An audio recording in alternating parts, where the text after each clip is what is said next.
morning to our audience and wherever you are joining us from. This is your weekly news round of On Atlantic TV with me, Omar Taal. We started where Mayor Talib Ahmed Bensouda gave a statement at the convergence of Unite for Change movement at the Ibunjan Theatre, calling for togetherness ahead of 2026 presidential elections. The MRC Holland Foundation signed a contract agreement with Ministry of Basic and Secondary Education to build structures at Abuko Senior Secondary School, a project that could transform the classroom shortage of the school. The Independent Electoral Commission has set a new date for 2026 presidential election and for both National Assembly and local government in 2027 respectively. On the international stories, leaders from Common Market for Eastern and Southern Africa, dubbed COMESA, have convened in the Kenyan capital Nairobi for their 24th summit on digital integration and economic growth. 2 years and a day into the war on Gaza, Israel and Hamas have agreed on a permanent ceasefire and a prisoner swaps as the first phase to end the war, a move praised by the international community. The president of Madagascar, Andry Rajoelina, has appointed a new prime minister to quell protests in restoring calm in the island nation after waves of massive demonstration in the capital Antananarivo. These are the news in summary. We now bring you in detail. Talib Ahmed Bensouda has held his first convergence over the weekend at the Ibunjan Theatre, a move to transform his Unite for Change movement into a political party. The mayor said, "A name is never just a word. It's history, identity, and culture condensed into a single expression." A response to those who question his identity and origin. This would give us pause. If those who lost everything in slavery now long for authentic African names, why should we, who still live on African soil, willingly abandon them? The mayor, quoting great African writer Ngiji wa Chongo, the biggest weapon wielded and actually unleashed daily by imperialism against the collective defiance is the cultural bomb. When we give them up, we accept the erasure of memory and identity. Our names are not trivial, the mayor said. They are acts of cultural preservation, resistance, and pride. Every African name carried forward is a testament that our heritage is alive. Every African child named after their tradition is a victory against cultural erasure. That was the statement delivered by Talib Ahmed Bensouda at a convergence at the Ibunjan Theatre, trying to transform his Unite for Change movement into a political party ahead of 2026 presidential election. We move to another story where MRC Holland Foundation, in collaboration of Ministry of Basic and Secondary Education, have signed a contract to build structures at Abuko Upper and Senior Secondary School, geared toward affordable and quality education to help students attain their full potentials. The structures, which include 24 classrooms, 27 toilets, office, 10 staff headquarters, a sizable football field, a borehole, and a well-organized environment to ensure effective and smooth running of classes. Both teachers and Mother Club of Abuko Senior Secondary School show their appreciation and gratitude to the Ministry and MRC Holland Foundation for their great initiative in response to the call for such a bold project. The Independent Electoral Commission has announced that the Gambia presidential election will take place on December 5th, 2026. The announcement was made by IEC Chairman Joseph Colley during the official launch of 2026-2027 election calendar at the OIC Conference Center in Bijilo. According to the IEC, National Assembly elections are scheduled for April 10, 2027, councillor elections for May 22nd, 2027, and mayoral and chairperson's election for June 26, 2027, respectively. The supplementary voter registration exercise will be conducted on April 1st to May 14, 2026, as an addition to the existing 2021 voter registration. Collins said the Commission have validated its strategic plan for 2025 to 2029, which outlined priorities such as inclusion, transparency, and adherence to the electoral laws. He stated that IEC will continue engaging stakeholders to ensure clarity, understanding, and confidence in the electoral process. The IEC is mandated under Section 43 of the Constitution of the Gambia to conduct all public elections and referenda, and to set election dates in line with the country's electoral laws. Colley also noted that the registration of political parties remains subject to legal requirement and urged groups seeking registration to comply with the stipulated provision before engaging in political activities. The Commission said the election dates were set in accordance with legal requirements and logistical considerations to ensure transparency and integrity in the process. That was the statement delivered by the IEC chairman, Joseph Colley, at the Sadauda Jawara Conference Center in Bijilo, where he said the date for 2026 presidential election, local government, and National Assembly election in 2027, respectively. This marks the end of the national news. We now shift our attention to the international stories. We start it in Kenya, where leaders from the Common Market for Eastern and Southern Africa, dubbed COMESA Trade, have convened in the Kenyan capital for their 24th summit. With intra-COMESA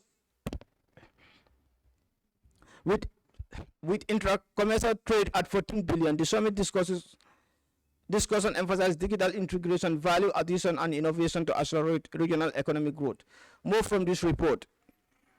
The 24th COMESA Business Summit is underway here in the Kenyan capital, Nairobi, and the focus is on closing the digital barriers hindering regional trade.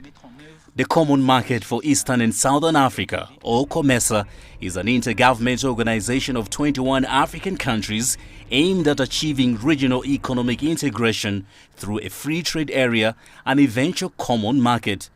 It currently represents a market of over 500 million people across select countries in North Africa, Southern Africa, Eastern and Horn of Africa regions. Despite its vast potential, the region's trade flows are hampered by the lack of digital infrastructure, paperwork and cumbersome customs systems. Here in Nairobi, the message from both government and private sector leaders is unanimous. The future is digital and the time for action is now. And because trade is now becoming more digital than physical, then the issue of ensuring that we have digital connection across the whole country and by extension also in other parts of the COMESA becomes important. The summit is pushing for the full implementation of systems like the COMESA Digital Free Trade Area to replace slow physical documents with instant, verifiable digital ones.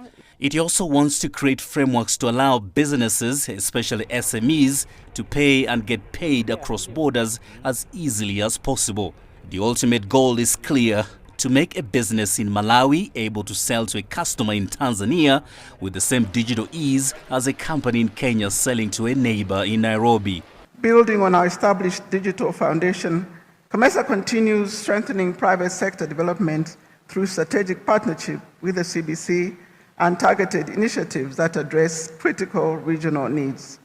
COMESA Secretariat, working with the government of Kenya, last Thursday launched the Electronic Certificate of Origin, which is expected to advance the regional digital integration agenda by modernizing trade facilitation through digitizing the registration of exporters and the issuance of electronic certificates of origin.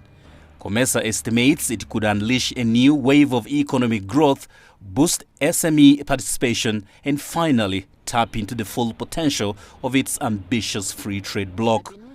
The draft document will be submitted to the heads of state for a final declaration of the Nairobi summit this Thursday. Daniel Arap Moi, CGTN, Nairobi. That CGTN report, where leaders from Eastern and Southern Africa converge at the Kenyan capital Nairobi to discuss trade for economic growth. We now move to another development about the Gaza war. Israel and Hamas have agreed on a comprehensive peace plan to end 2 years of war.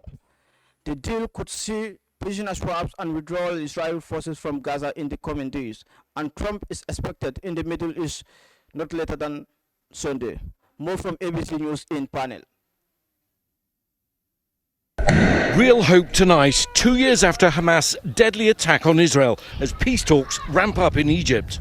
Top officials from the US, Qatar, Turkey and Israel set to join tomorrow as momentum grows for a deal to end the war and bring all the remaining hostages home. Israel today pausing to mark the moment Hamas attacked, killing 1,200 people, taking 251 more hostage.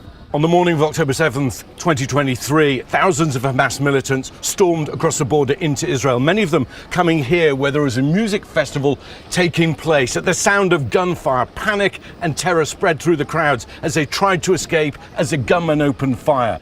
Tal Haimi died defending his kibbutz, his body still being held by Hamas in Gaza. Tonight, his cousin Udi praising President Trump's push for peace. Has President Trump's direct involvement in this made a difference? This would have not have happened. This wouldn't have happened without the direct involvement of President Trump. I have no doubt in my mind. Our team on the ground in Gaza, where 2 years of bloody war have left over 67,000 dead, according to the Hamas-run health ministry. هذه مقبرة الأحياء. Ahmed Temraz sceptical a deal can be reached, saying Gaza is a graveyard for the living. أرواحهم مش لعبة في إيديهم. Our lives are not a toy in your hands. It's enough. David, President Trump today meeting with freed American hostage Edan Alexander at the White House and the family of Omar Taal, whose body is still being held by Hamas, saying tonight, we are very close to making a deal that'll bring peace to the Middle East. That was ABC News in panel reporting in Gaza on the plan to end the 2 years of war. We go to Madagascar, where the embattled President Andry Rajoelina has appointed an army general as the new prime minister in a bid to end the youth-led protest against his rule. He said the nation needed a premier capable of restoring order and the people's trust. Before naming General Rufin Funat Safisimbo to the post, the move comes days after the president expressed fear of coup attempt. The general's appointment marks a significant militarization of the government and what appears to be an attempt by Rajoelina to secure the army's backing at a time of heightened tension. The protest movement, known as Gen Mada, rejected General Safisimbo's appointment and gave Rajoelina 48 hours to resign. More from Joel Evans of Al Jazeera. After weeks of youth-led protests and demands for President Andry Rajoelina to resign, Madagascar's leader has appointed an army general as the new prime minister in the hopes of calming anger. We will proceed with the appointment of the Prime Minister as proposed by the members of Parliament and thus appoint a Prime Minister who can restore public order and the confidence of the people. The appointment appears to be an attempt to secure the support of the army at a time of heightened tension and fear of a potential coup. What began as discontent about a lack of electricity and water shortages has escalated into the most serious challenge facing Madagascar's president since he took office in 2023. Despite sacking his entire government last week, there have been more calls for his resignation. Young people across the country continue to pour onto the streets. Protests have given voice to widespread discontent about poverty, a lack of job opportunities for young people, and corruption.